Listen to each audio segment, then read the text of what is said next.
be on Zoom. Like, I'm sorry, I realized that in the last 2 years, that was the greatest equalizer, that every single person, no matter how important you were, how much money you made, you had the same square as everybody else. You weren't any better than anybody else. So my name is Barbie Layton, and I am so excited to be here. And I'm just gonna kind of like riff off on this of, we are the women gone wild.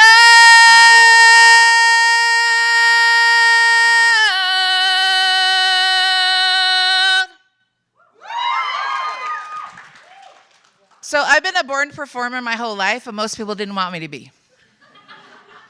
So I want you guys to think for a moment for yourself. Who were you when you were 8 years old? I'm not kidding. Who were you? What did you want to do?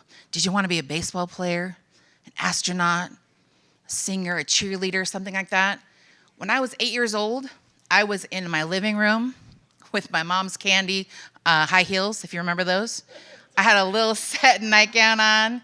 I had this baseball bat from Mexico that was carved, and I was singing, "Love will always find you." And I was singing, "Love will keep us together." I was 8 years old singing Donna Summers. I mean, that's a little X-rated, but I didn't know what the hell I was singing, right? And I literally thought to myself in my living room that I was singing to thousands of people. But I was just singing to me.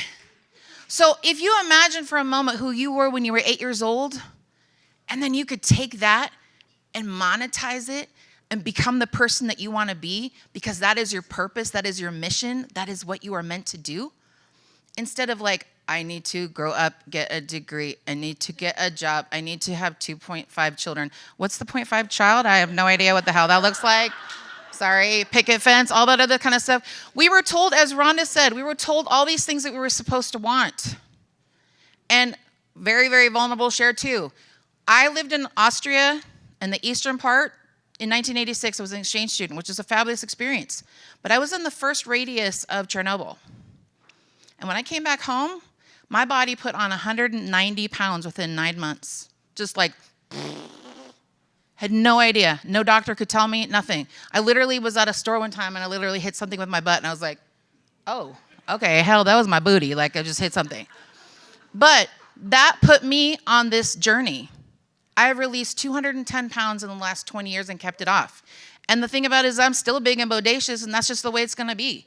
And my number one thing that I have to be able to help you guys as Women Gone Wild is that the number one mission that I have is to help women to re-fall in love with themselves. Because you only have one body. Every decade there's a different fashion, there's a different trend. One time it's curvy, it's skinny, it's like, this, it's that, whatever. Society's constantly telling you you're supposed to conform and be a different person every decade, but you only have one body. So ultimately in 2016, I've unfortunately had 3 near-death experiences, which tells me that God's like, hey, we're not done with you yet. And I was like, okay. But 2016 was my pandemic. I had a chronic illness, I didn't want to admit it. I was coming home from work every single day, putting an ice pack on my stomach and just saying like, I can't live like this any longer. So the pandemic literally allowed me to just go deep, spend all my time. How can I really, really pull out the best version of myself? I connected with some of the most amazing human beings on the planet. For those of you guys that know me, I'm a super connector. I love to be out of generosity and giving. I just be like, oh, you need to know this person. You need to, oh, no, you need to work, you need to work with this person, et cetera. I mean, even so, the people in here, I've already talked to you about stuff. I'm like, oh, no, you need to work with this person, et cetera. It's a superpower. We need to share our superpowers. The old paradigm of business of where you have your Rolodex, and I know it makes me old, but the old Rolodex, and you like hold like, well, oh no, you can't see who my business contacts are because you need to give me money for this, whatever. No, you don't. It needs to come from authenticity. It needs to come from generosity and giving and caring. And right now, I really want to give a shout out to Rhonda Swan. And I want to give a shout out to Isabel and David Fagan as our publishers. Because ultimately, they have shown and paved the way. And I have developed this beautiful friendship with you guys, et cetera, in the sense of where this is the kind of thing. When we network authentically, and it's not transactional, we're networking authentically, and especially as women entrepreneurs because we want to uplift each other, what are the words we use? Co-create, collaborate, How can I be of service to you? My chapter is called From Tragedy to Triumph Through Service and Gratitude. I am always trying to think about how can I serve other people and then have that come back. Because before, I was receiving impaired. I was giving, and my illness shut me down because I was giving too much. I was burnt out. But now, through all the different things that I've done and clearing those different things, I work with amazing high net worth and CEOs around the world to be able to revolutionize their businesses, to be able to help them become the most badass people in the world.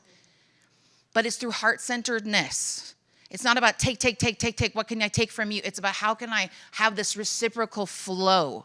Because to me, that's that women gone wild thing. It's the flow. It's like, how can I serve you and you serve me?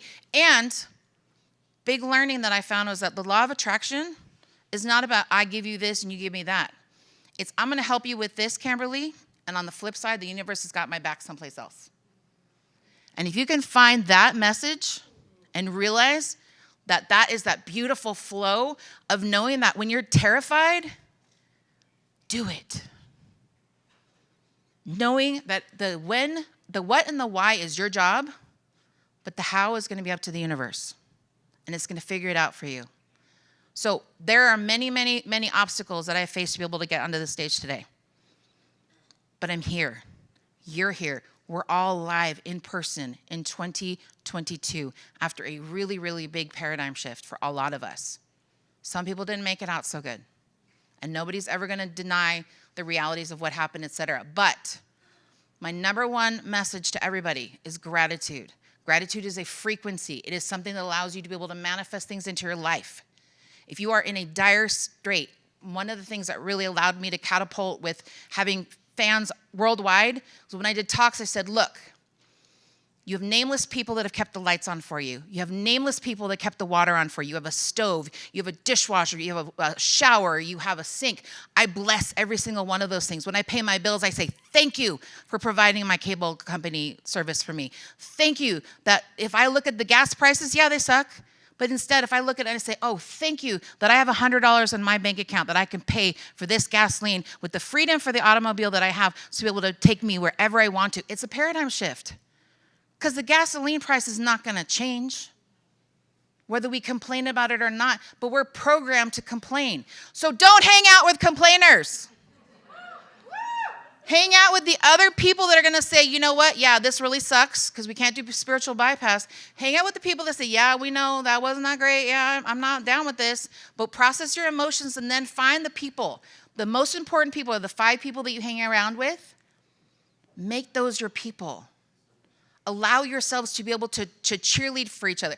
On my thing, it says, I'm a galactic cheerleader. I have clients around the world. I'm like, yes, oh my God. If we could all celebrate each other and say, Rhonda, good for you. I'm so proud of you. Oh my God, Hannah Lay, I'm so proud of you. Oh my God, Taryn, I'm so proud of you. Courtney, look at you. Kimberly, if we could literally clap for each other and be excited about each other's successes rather than doing the tear down is really what takes us away.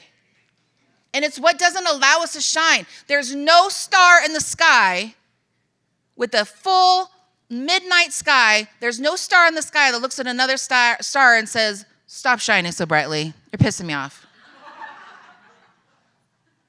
So with that, I believe my 10 minutes is up, but I want you guys to know that I am in my 50s, and I started all this in the last couple of years. I don't have an Instagram. We were just laughing about that. Someone thought my LinkedIn got hacked because I only started it two months ago.